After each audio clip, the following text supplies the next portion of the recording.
Tesla is looking for new locations to build its next generation of gigafactories, or megafactories as the electric vehicle or EV manufacturer prefers to refer to them. Tesla has already started looking for potential locations for its next facility, and with the demand for EVs growing in North America, Canada may be the newest option. Both parties are interested, and the Canadian government is allegedly open to negotiations as well. Elon Musk, the CEO of Tesla, had reaffirmed his plans to build more than a dozen factories across the globe with the ultimate goal of selling a monstrous 20 million electric vehicles annually by 2030.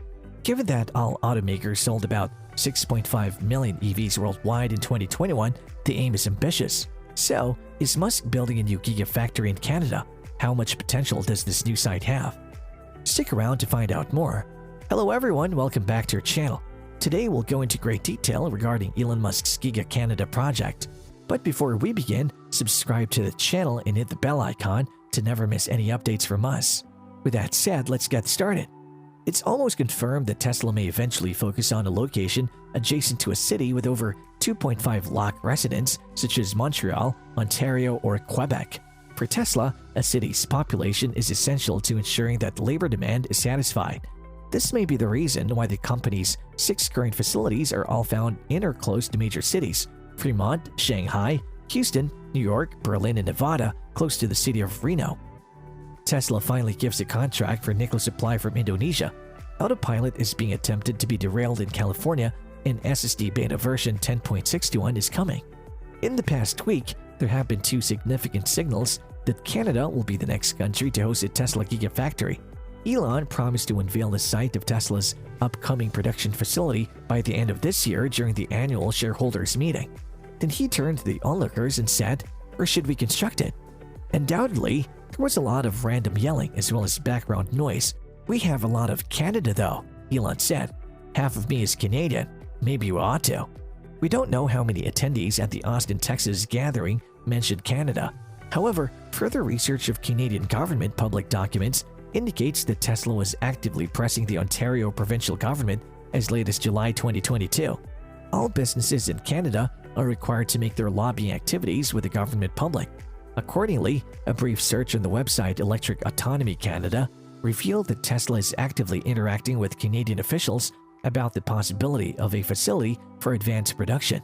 In their report, Tesla states specifically that they engaged with the government and its agencies to identify opportunities for industrial and/or advanced manufacturing facility permitting reforms with the intent to increase Ontario's competitiveness and its capacity to attract capital investment through the establishment of approval timeframes that are competitive with high-growth manufacturing locations in North America, while also working with the government to identify or align incentivize. For any Tesla lover, this is therefore quite exciting.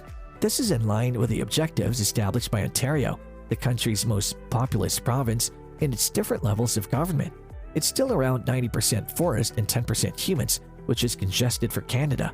The shift of our resource-based economy to support more renewable energy is a top priority for the Canadian federal government.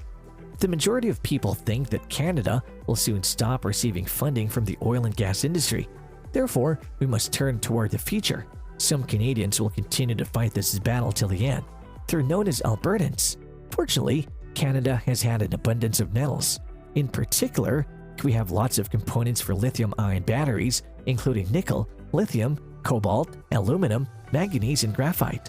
The northern parts of the nation contain the majority of these mineral reserves, and one of those places in particular is a mineral deposit known as the Ring of Fire in northern Ontario. The governor, like Premier of Ontario, has set a special objective to utilize these resources in the Ring of Fire to support the electric car sector. That person is Doug Ford. That's Rob Ford's brother, the famed crack-smoking mayor of Toronto. What's puzzling about Doug Ford is that one of his first acts after taking office was to eliminate every single tax credit offered for green energy and electric vehicles. He continues to believe that electric cars are exclusively purchased by the wealthy, since they all cost at least $100,000. He opposes the purchase of Tesla vehicles, but he does want to share in the profits generated by Elon's gigafactories. And based on what is known about Doug Ford, he's one of the politicians who will just remove any legislation that stands in the way of earning more money. Because Elon dislikes being held down by bureaucracy and huge government, we think he and Elon would get along rather well. People have also mentioned Quebec as an alternative. That is French Canada, yet a bizarre new rule prohibiting the use of the English language or conducting business in English in Quebec was just passed. And if that may have been slightly exaggerated, it wasn't by much. In Quebec, they're a language police. We thus don't see it working out so well unless Elon is prepared to learn French. Both ways, Elon predicted that Tesla will construct roughly 10 or 12 gigaplants in total during his presentation last week. Therefore, one must travel to Canada eventually. Each Tesla plant, according to him, would produce an average of 1.5 million to 2 million vehicles annually.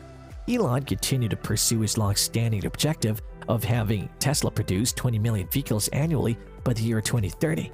We have news from Indonesia for the first time in several months, and it appears that Tesla and the South Asian nation have finally agreed for Tesla to buy their nickel metal for roughly $5 billion. Lulu Panjaitan, the coordinating minister for Maritime and Investment Affairs, gave a statement to CNBC Indonesia outlining the specifics of what had been agreed upon. He specifically stated that several nickel enterprises headquartered in the Morowali region of central Sulawesi province have inked a 5-year deal with Tesla. Unsurprisingly, it is stated that the nickel bought would be used in Tesla batteries. We're currently in regular dialogue with Tesla, but they have begun buying 2 fantastic items from Indonesia, the Indonesian minister stated. The crucial component in this seems to be ongoing bargaining. The items Tesla has pledged to purchase are the focus of this agreement, but the Indonesian government seems adamant about becoming a significant center for the manufacture of electric vehicles. They're thus likely to keep pushing Tesla and other EV companies for additional business, much like Canada. For the economy of a tiny country like Indonesia, this is a crucial transaction. This appears to be the start of the nation's economic boom. We're still very certain that one of those hundreds or so Tesla gigaplants will eventually call this location home. Unexpectedly, the US state of California has taken extraordinary action to put pressure on Tesla to develop autopilot and fully autonomous driving capabilities. High stakes and tight timeframes are present. This is another instance of someone arguing that the terms autopilot and full self-driving misrepresent what the driver's assist functions truly perform. They very likely are, but it's called marketing. As a result, the California Department of Motor Vehicles has filed not one but 2 complaints with the Office of Administrative Hearings alleging that Tesla is misrepresenting those technologies as autonomous. The DMV's objective in this situation is to compel Tesla to rename its features. Additionally, the business has just 2 weeks to respond. The issue is that the DMV has a lot of authority in this situation, and if they are not pleased with Tesla's choice, they have the authority to temporarily withdraw Tesla's license to conduct business in California, where Tesla's most successful car factory is now located as a car manufacturer and auto dealer. That would be undesirable. According to Elon Musk, Tesla's entire self-driving beta software version 10.69 will receive its subsequent significant update on August 20th. Okay, so version 69 would truly apply. He's referring to the much-anticipated and important update to version 10.13, which has been on our radar for some time. The semi-autonomous vehicles are expected to manage unprotected left turns, pedestrians, bicycles, and even animals better with this upgrade. Elon expressly stated on Twitter last month that customers outside of California will get the greatest gains with 10.13, which is extremely fascinating. This implies that Tesla is now using a lot of fresh training data that was gathered by the larger user base that originally joined the beta testing pool earlier this year. The program will switch to a single stack when we reach FSD Beta 11, which is expected to be the last incremental release. That implies that all of the enhancements developed during the FSD Beta will now be made available during highway driving. So yet, Beta is only operational on city streets, and the cars just revert to conventional FSD when they enter a highway. With all of these new upgrades operating on the highway, Tesla vehicles should effectively approach level 4 autonomy in that setting. With that, we would wrap up our video today. Let's know in the comments what you think of the new gigafactory in Canada. To ensure you don't miss any of our forthcoming videos, click the notification bell and subscribe to our channel. Thanks for watching.